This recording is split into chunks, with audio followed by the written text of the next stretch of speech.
Hello and good evening. Thanks for joining us. You're watching News at 10 with me, Mohammed Amin Carlos.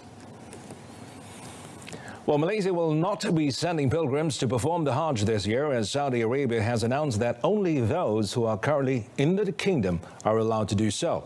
But Minister in the Prime Minister's Department of Religious Affairs, Dr. Zulkifli Muhammad Al-Bakri, said Malaysia respected the Saudi government's decision. Dr. Zulkifli said he received a phone call today from Saudi's Deputy Minister of Hajj and Umrah, Dr. Abdul Fattah Sulaiman Mashat, who conveyed his government's decision. And according to Dr. Abdul Fattah, the decision was made due to the current situation pertaining to the COVID-19 pandemic. Dr. Zulkifli also apologized to those who have been selected to perform the Hajj, as they now have to postpone their pilgrimage. He added that the government will ensure that the affairs of Malaysians who are in Saudi Arabia and have been selected to perform the Hajj will be looked after by Tabung Haji and will follow the standard operating procedures enforced by the government. Saudi Arabia has restricted the annual Hajj pilgrimage to citizens and residents and has set a maximum number of 60,000 pilgrims due to the COVID-19 pandemic. Well, according to reports, only people aged between 18 and 65 who have been vaccinated will be able to perform the Hajj.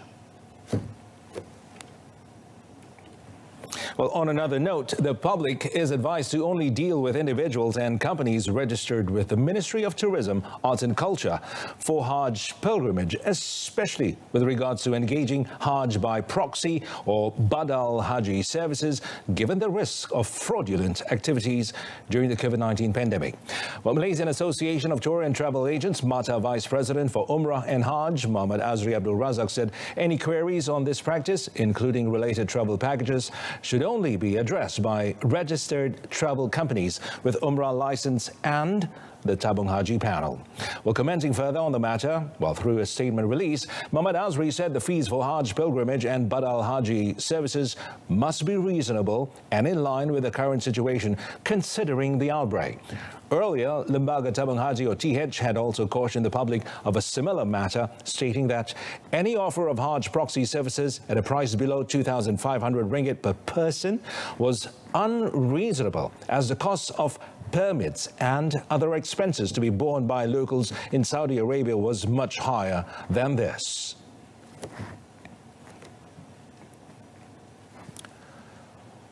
Well, the Health Ministry announced that a total of 8,334 COVID-19 patients recovered today, the highest number of recoveries since the beginning of the pandemic in the country. Now, this came on the back of another dip in the number of COVID-19 infections today at 5,793. Well, the record-breaking 8,334 recoveries bring the total number of patients who recovered from COVID-19 in Malaysia to 572,113. And according to Health Director General Tan Sri Dr. Noor Hisham Abdullah, there are currently 76,247 active COVID-19 cases in the country.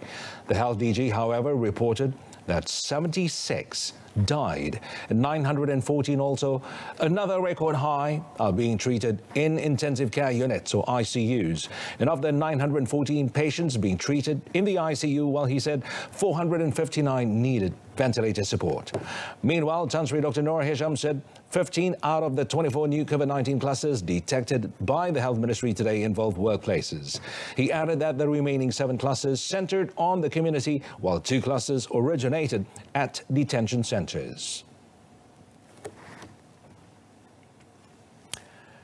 It is the Cabinet's responsibility to advise the King over the state of emergency. In a statement today, Minister in the Prime Minister's Department for Parliament and Law, Dato Sri Taqiyuddin Hassan, said the emergency was carried out on the basis of the government's primary responsibility to deal with the COVID-19 epidemic and to protect public safety. Well, he also said that this was in line with the responsibility and policy of the government to continue focusing on specific and appropriate action to prevent, combat and reduce the risk of the COVID-19 infection rate among the people more effectively. Dato Sri Taqiyuddin added that the government would follow all mechanisms within the framework of the Federal Constitution as well as national laws when making any decision on the emergency. According to the minister, the emergency was declared on 11 January by the Yang di-Pertuan Agong on the advice of the Cabinet Cabinet in accordance with the Federal Constitution. Therefore, he said, the question of whether the emergency will end on the scheduled date or whether it will be continued is at the discretion of His Majesty should not arise. Taqiyuddin added that it was the responsibility of the Cabinet to continue advising the King as the head of state in making a decision on the state of emergency.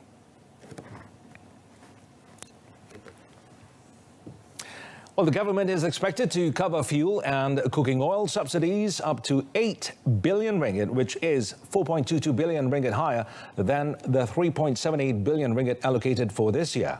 Well, the government has spent 6.32 billion ringgit on fuel and cooking oil subsidies in 2019 and 2.16 billion ringgit for 2020.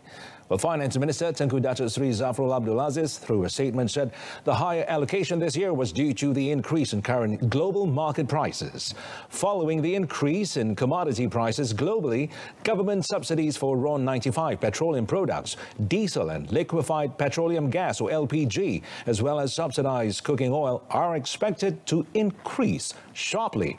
Well, it said the government is prepared to bear the higher subsidy expenditure to preserve the welfare of the people and the viability of business, especially small traders. He also said the government would continue to help the people through various measures, including continuing to subsidize fuel and cooking oil to help reduce the impact of rising commodity prices globally on the people's cost of living.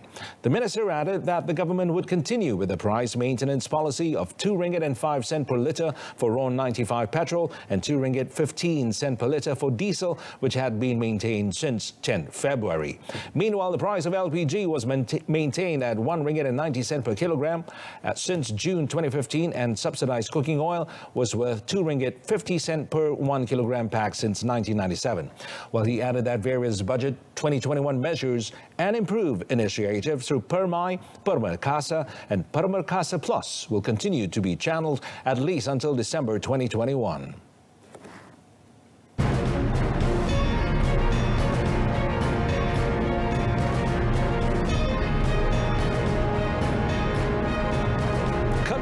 Manufacturing sector vaccination to be launched as fourth phase of PICK.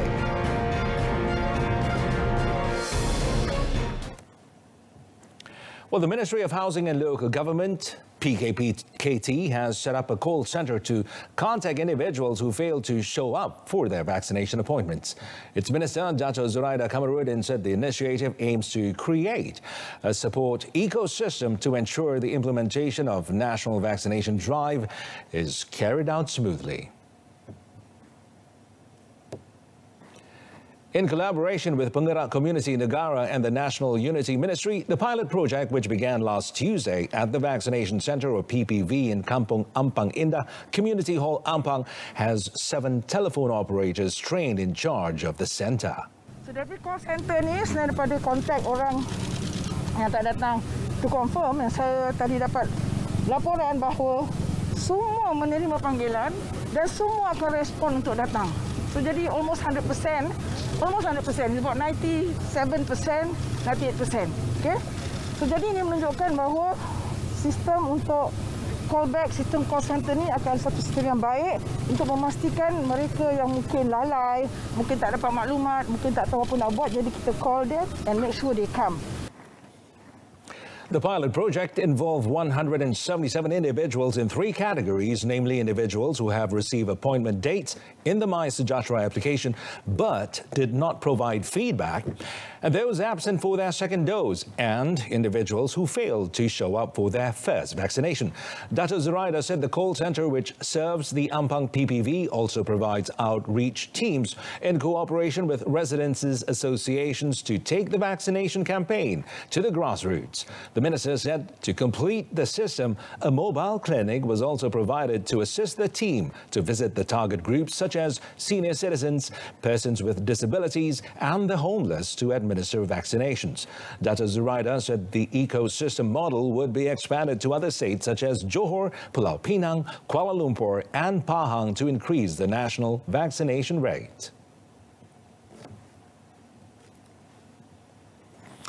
The Home Ministry has requested the United Nations High Commissioner for Refugees, UNHCR, to hand over the list and information on refugees in the country for COVID-19 vaccination. Its Minister, Dato Sri Hamzah Zainuddin, said at present there are 178,715 UNHCR cardholders, but there is no further information on where they are located. Speaking at a press conference on Standard Operating Procedure or SOP compliance under the Movement Control Order 3.0 in Putrajaya today, Dato Sri Hamzah said the ministry has identified almost 2.5 million foreigners in the country who held various documents issued by the government or third parties such as UNHCR, including prisoners and immigration detainees for COVID-19 vaccination. Mereka yang menjadi penduduk tetap yang memegang MyPR sebanyak 268,419. Penduduk sementara yang memegang MyKas sebanyak 8,801. Ini di bawah agensi Jabatan Pendaftaran Negara. Melalui Jabatan Immigration Malaysia, kita ada permit masuk 22,581 yang telah pun kita luluskan. Pas Presiden 8,271, pelajar 36,559. The minister said he will work together with National COVID-19 Immunization Program Coordinating Minister Khairi Jamaluddin to ensure that the foreigners receive the vaccination. For foreigners who do not have valid documents and want to return to their country of origin, Dato Sri Hamzah said they could do so through the Return Recalibration Program, which was introduced last year.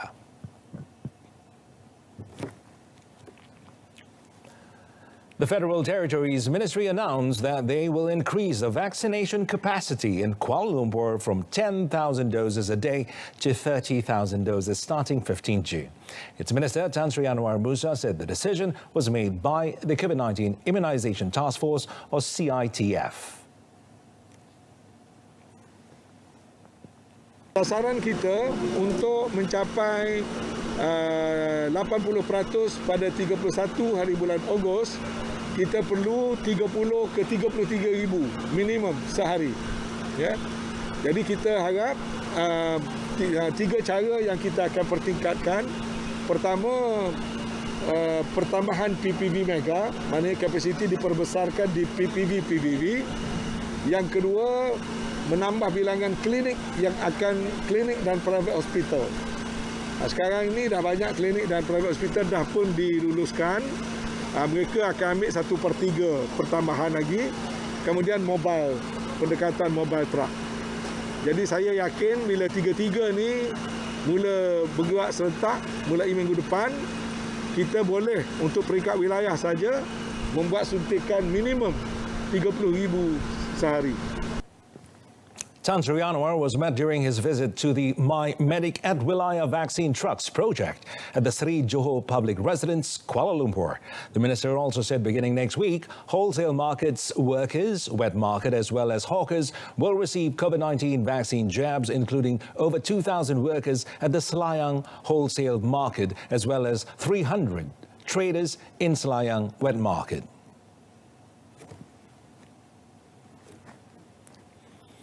The program Imunisasi Industri COVID-19 Kerjasama Awam Swasta, or PIKAS, for the manufacturing sector will be launched as Phase 4 of the National COVID-19 Immunization Program, PICK, beginning 16th June. Well, the Ministry of International Trade and Industry, MITI, said PIKAS will be implemented with on-site vaccinations at designated factories and industrial locations. Well, PIKAS has received approval from the Special Committee on COVID-19 Vaccine Supply Access Guarantee, or JKJAV. Priority will be given to companies in critical manufacturing subsectors such as electrical and electronics, food processing, iron and steel, medical devices, personal protective equipment, that's PPE, oil and gas and rubber products, including medical glove manufacturing subsectors. MITI, in a statement today, said this is to expedite the attainment of herd immunity among the community. PCAS is a public-private partnership immunization program aimed at employees, of which MITI has been tasked to coordinate the immunization for employees in the manufacturing sector. MITI has thus far received applications from approximately 500 companies with a total of 106,591 workers to participate in PCAS. Priority of vaccination of companies will be based on several considerations, including companies' location in COVID-19 red zones.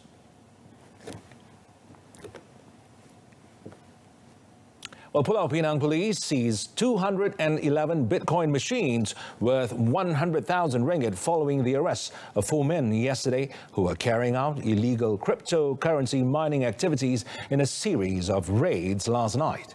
Now, Timur Laut Police Chief ACP Sofian Santong said that the arrest led to 4 more raids and the seizure of a total of the Bitcoin machines.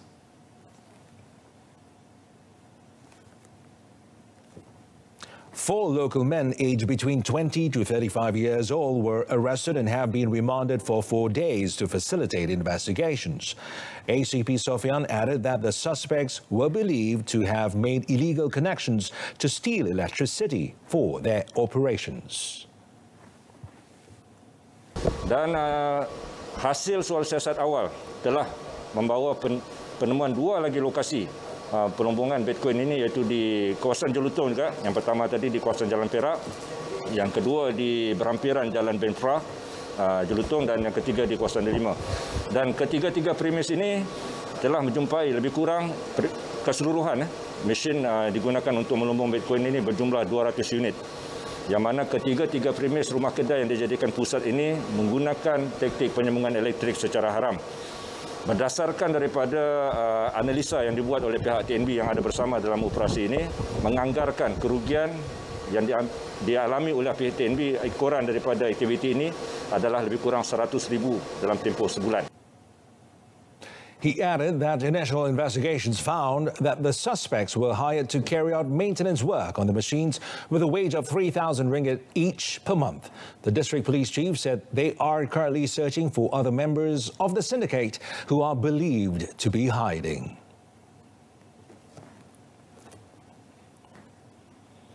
Kuala Lumpur City Hall DBKL has denied adopting a favoritism policy in allowing business activities involving petty trade in the capital during the Movement Control Order 3.0 or MCO 3.0 or total lockdown period to curb the spread of COVID-19. Well, DBKL in a statement today said any permission for a business to operate is subject to the decisions and instructions issued by the National Security Council, and that is the MKN. And elaborating further on the matter, DBKL said such business activities that are allowed to operate are wholesale markets, hawker centres, built or covered markets, roadside stalls, bazaars, locked kiosks or stalls, food trucks, travelling hawkers and holders of temporary permits, limited time operation license and KL Prihatin temporary license. The statement also said that open morning markets are similar to night markets and farmers' markets, which are not allowed to operate during the lockdown. DBKL said every business allowed to operate must comply with the stipulated COVID-19 prevention standard operating procedures, that's the SOPs. Well, today, DBKL has been monitoring these locations and a total of 22 compound notices have been issued against premises that did not comply with the set SOPs. On 9 June, a member of parliament had claimed that there were double standards by DBKL in allowing markets to operate during MCO 3.0 after receiving complaints from open morning market hawkers who were instructed to stop operations during the total lockdown. Now, MCO 3.0 was originally to be from 1st to the 14th of June, but has since been extended until 28th June.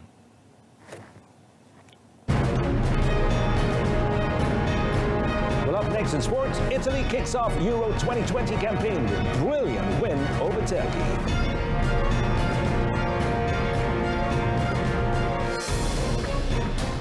Well, the Harimau Malaya, who can forget about the 2022 World Cup, will now have to take a longer route to qualify for the 2023 Asian Cup finals after losing 2-1 to Vietnam at the Al Maktoum Stadium in Dubai That's in the United Arab Emirates or UAE early today. Well, Malaysia's fourth defeat in 5 outings against Vietnam since Park Hang-seo took over as coach in 2017 means the national squad will no longer be able to achieve top 2 positions in Group G of the 2022 World Cup, 2023 Asian Cup second round qualifiers.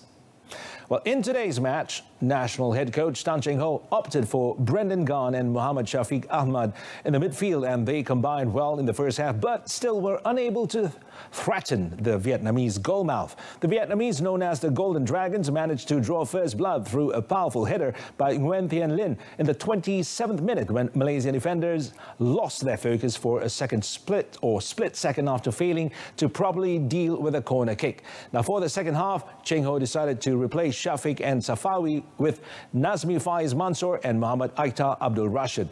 Now, as Malaysia struggled in search of the equaliser, they were awarded a penalty when a Vietnamese defender clumsily tackled naturalised player Guilherme de Paula in the box in the 72nd minute, leaving referee Ryuji Sato with no choice but to point to the spot. De Paula got up, dusted himself and rammed home the spot kick to make it 1-1.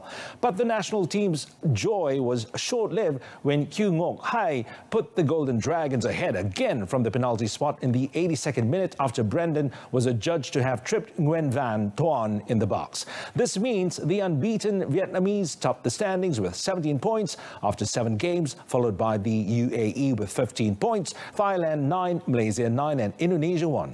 So if Malaysia wants to finish third in the group, then they will have to beat the Thais, who have a better goal difference, when the 2 teams meet next Wednesday, the same day that Vietnam will take on the UAE in a game to decide the group winners.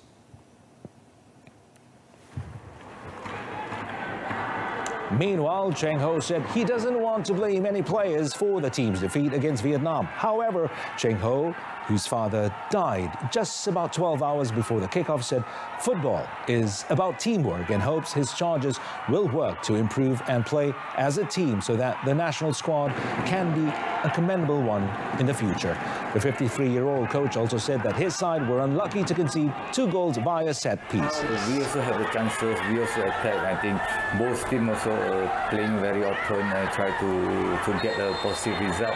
Of course, unfortunately, we concede the soft goal from the set pieces corner and the penalty. That is the game that we didn't win the game. Of course, I still strong believe that my players playing well today, and we have to step up another performance playing against Thailand. We need to be focused for the next match against Thailand. Well, that's all the time we have, and let's wrap up today's edition of News at 10. In our top story, Malaysia not sending pilgrims for Hajj this year. Join us again at 12:30 tomorrow afternoon. I'm Mohammed Amin Carlos, and do stay tuned to Saluran Berita RTM, and have a pleasant evening.